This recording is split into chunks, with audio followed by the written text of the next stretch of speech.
Less than normal snowfall last winter and low precipitation all this year have combined with earlier dry conditions to put much of our region into a severe drought.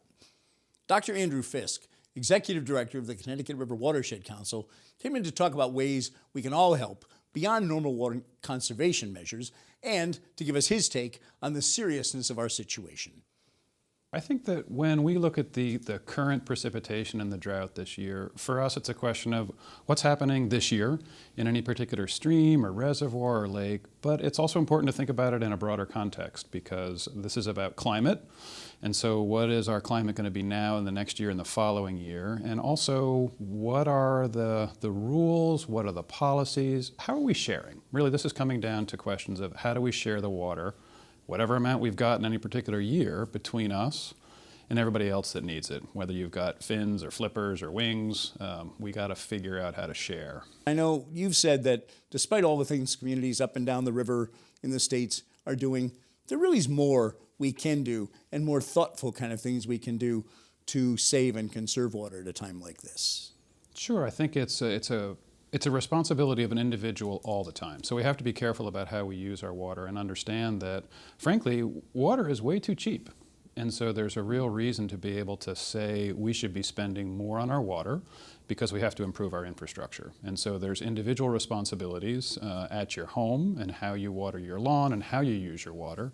But then there's also a responsibility to make sure our infrastructure is robust and up to date.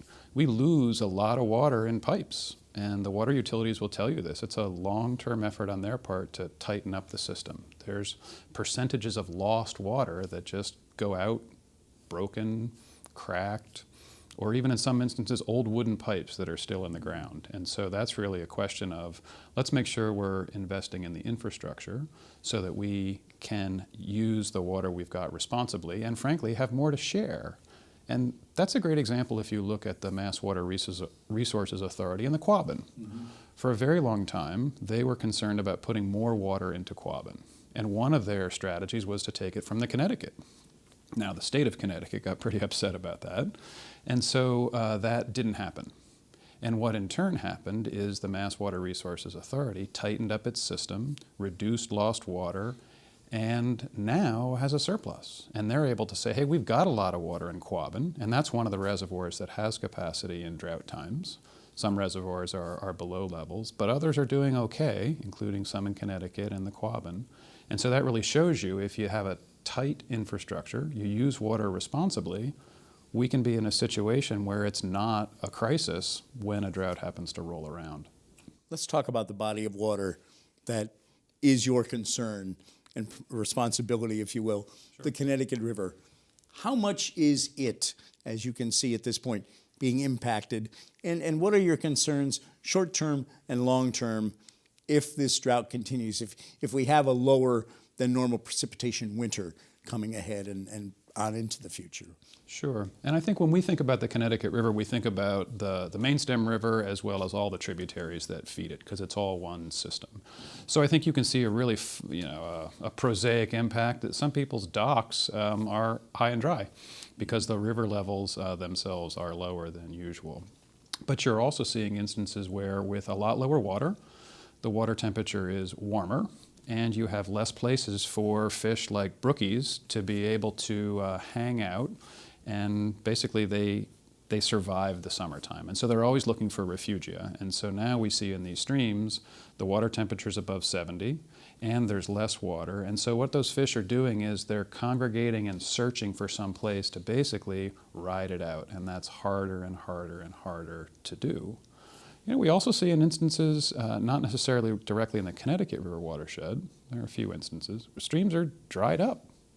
And they're not dried up because of a drought specifically. They're dried up because there is a water supplier that's pumping from a groundwater well that's taken all the water and not leaving any to recharge. So a longer term impact, if this keeps up, is we'll see much broader impacts on groundwater sources. Right now we're seeing surface water, lakes, streams, reservoirs dropping.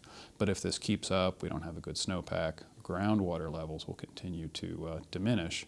And that's really where most of the public water supplies are these days. Groundwater is the location for many, many communities.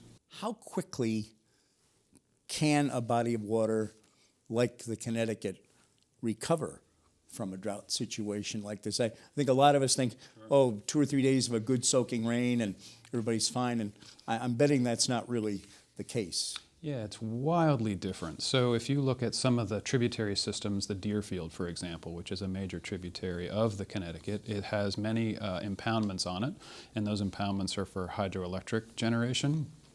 The Harriman Reservoir, there's some really interesting curves for how it's going to fill over different scenarios.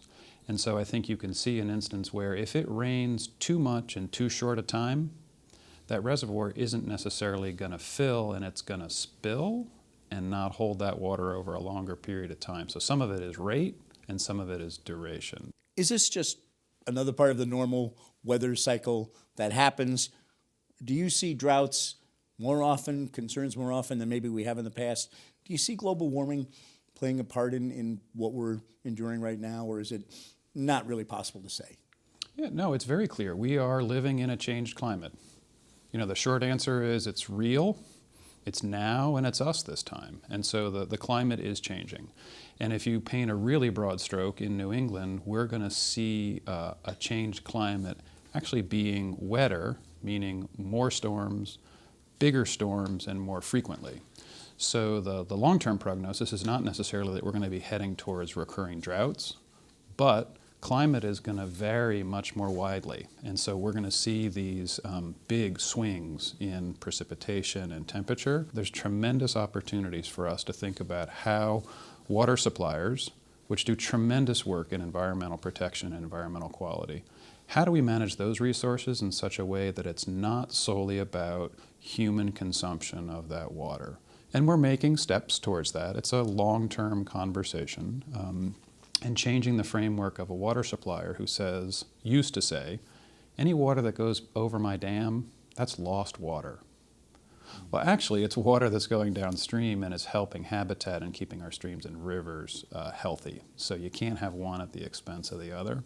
So it's climate change, I think, will make us have more sophisticated conversations about that sharing. Well, Dr. Andrew Fisk, Executive Director of Connecticut River Watershed Council, thanks for coming in. Thanks, Jim. And I'll see you out on the river.